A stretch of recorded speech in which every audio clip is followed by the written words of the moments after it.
Bonjour, Je voudrais dites-moi. faire un banc solaire. Oui. Alors, vous êtes déjà cliente chez nous? Avec l'arrivée des beaux jours, ils sont nombreux à venir profiter d'une séance de bronzage. Pour Mathilde, c'est la première fois, il y a donc certaines précautions à prendre. Je vais vous faire votre phototype, ce qui correspond en fait à déterminer votre type de peau pour savoir plus ou moins quel type de séance on va pouvoir vous donner. Après avoir établi le type de peau, le client doit signer un document qui lui explique les risques de cancer, des précautions qui ne sont pas respectées par tous. Aujourd'hui, le ministre Chris Peters veut les renforcer. Lister tous les centres de bronzage, ça c'est la première étape. La deuxième étape est de contrôler. Premier contrôle par l'inspection économique, deuxième contrôle avec des labos indépendants.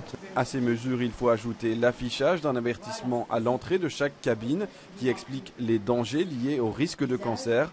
Pour les professionnels, il pourrait avoir un effet dissuasif. Les 18-25 ans, c'est plus délicat de leur faire comprendre et qu'ils prennent conscience qu'il y a des risques et qu'on doit leur diminuer leur temps de séance. Tandis que pour les 25, 40, voire 50 ans, ils sont conscients et prennent la peine de nous écouter. En 2016, 94% des centres de bronzage contrôlés étaient en infraction, des contrôles qui, pour test achat, restent insuffisants. 200 contrôles qui ont été réalisés l'année passée et on sait qu'en Belgique, il y a environ 4000 centres de bronzage.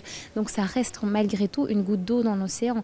Et c'est pour ça que nous proposons qu'il y ait une contribution sur le secteur pour financer des contrôles de tous les centres. En Belgique, on dénombre 800 décès chaque année dus à l'utilisation de bancs solaires.